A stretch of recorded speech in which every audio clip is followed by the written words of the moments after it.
পৌঁছতে হবে আমাকে ওই গুহায়। পৌঁছবে? কি উপায়ে যাবে? মানে মানে ওই গুহা কিভাবে খুঁজে পাবে?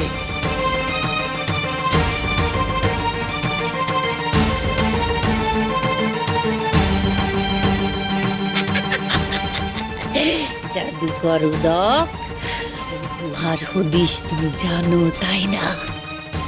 না, তবে উপায় জানি।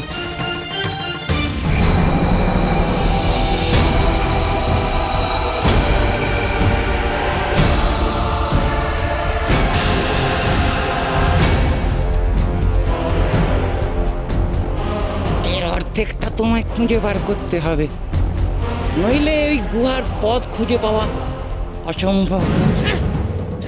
ওই সিংহমুখের অর্ধেকটা কি করে খুঁজে বার করতে হয় সেটা আমি খুব ভালো করেই জানি। আর সময় নষ্ট করা চলবে না। ওই শোনিত মণি আমার চাই, যত দ্রুত সম্ভব চাই।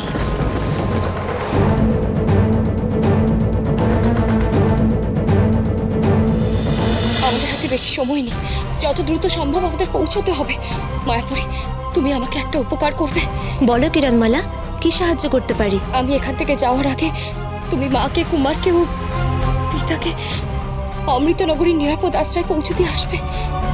কিরণমালা, মহারাজ মহারানীকে আমি অমৃতনগরীতে পৌঁছে দিতে পারি, কিন্তু এই অবস্থায় কুমারকে তো আমি সরাতে পারবো না। কিন্তু কেন মায়াপুরী? কুমার রাক্ষসী মায়ায় আবদ্ধ। রাক্ষসীরা যদি ওকে সরায় তাহলে ওর কোনো ক্ষতি হবে না, কিন্তু যদি আমি ওকে সরাতে যাই তাহলে ওর বড় হৃদয় ভেঙে যেতে পারে।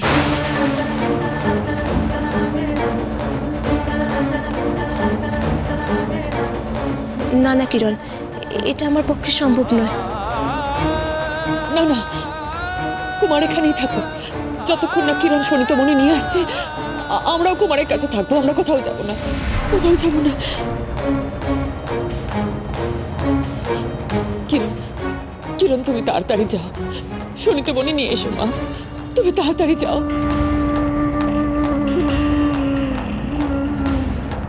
কুমার, আমি জানি তোমার সারা শরীর শিথিল হয়ে আছে, কিন্তু তুমি আমার কথা শুনতে পাচ্ছ? কত কাল হয়ে গেছে তোমার মুখে আমি কিরণমালা ডাকটা শুনিনি। কিন্তু তুমি আমার উপর ভরসা রাখো, বিশ্বাস রাখো, আমি তোমাকে আবার জাগিয়ে তুলব, আবার সচল করে তুলব। আমি ফিরে আসবো কুমার, আমি ফিরে আসবো।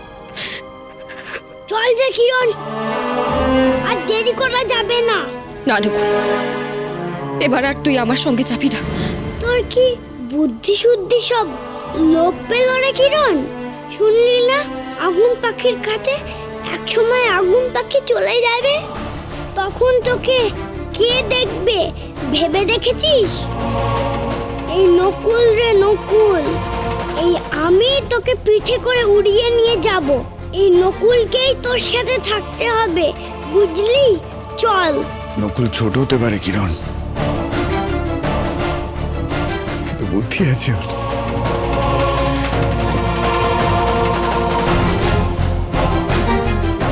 চল নকুল। কিরণ, আয় আয়। আরে ও আগুন পাখি, এসো। উফ, আর পারি না।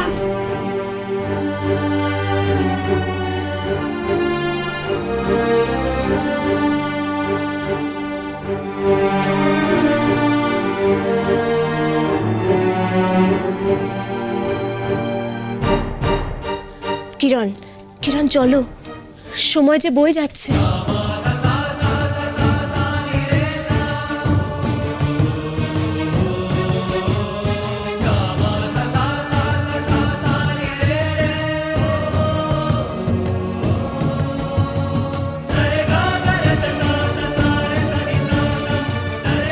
তুমি সফল হও কিরণ, সফল হও।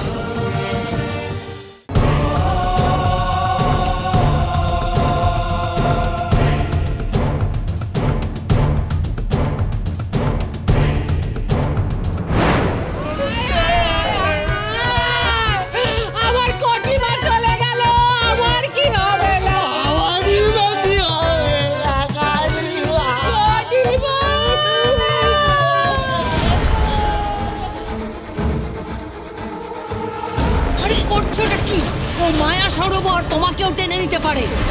পিশাচিনী ওদের মরা কান্না থামাতে বলো না। বাবা তো গণনা করছেন। তোমরা কেন ভুলে যাচ্ছ রাক্ষসী রানী কটকটির এত সহজে মৃত্যু নেই? আরে আরে তোমরা দুজন করছো কি? একটু থামো। ও বাবা!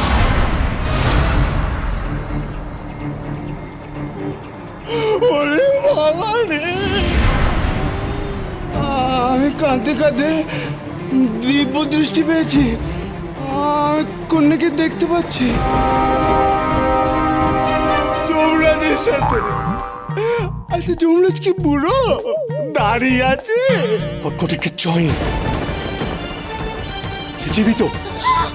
আমি জানতাম মাই কিচ্ছু হতে পারে না। আমি যে কন্যাকে যমরাজের সাথে দেখতে পাচ্ছি। কোথায় দেখলি না বিটকেল? ওই যে জলের উপরে।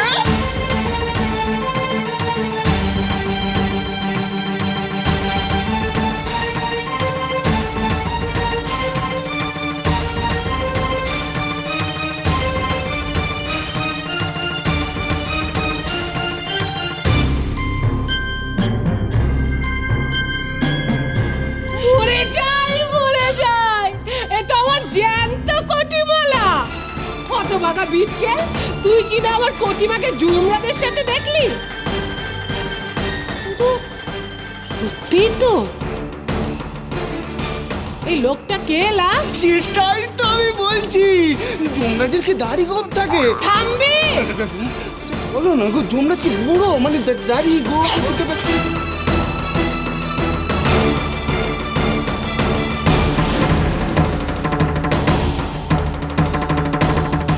কোথায় সুনিতমণি? কোথায়?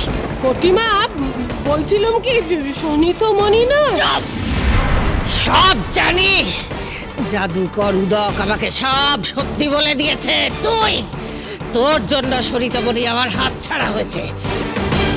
তোকে আমি শেষ করে দেবো, আজই শেষ করে দেব। কটিমা থাম। কটিমা শান্ত হলা, এরকম করিস না। আমি কতবার বারণ করলাম করলে, শোনি তো বলিনি না? সেই সুযোগে দমকার বেটা। ও কটিমা, যা হয়ে গেছে তাকে তো আর উল্টো পথে ঘোরাতে পারবি না। এখন বরং ভাব কি করবি। সবার আগে আমাকে সনিতমণি উদ্ধার করতে হবে। তোমরা এখানে কেন এসেছো? হ্যাঁ, তুই কুমার রাজা রানী ওদের আবার বরফ গুহায় একা ফেলে চলে এসেছো। কুমার সে তো শীত ঘুমে তলিয়ে গেছে লা, সে ঘুম আর ভাঙবে না।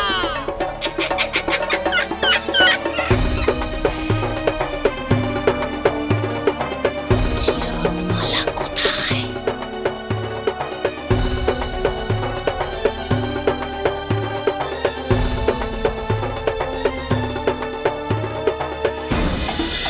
গুহার সামনে গিয়ে আমি আগে গুহার ভেতরে প্রবেশ করব, তুই বাইরে অপেক্ষা করবি।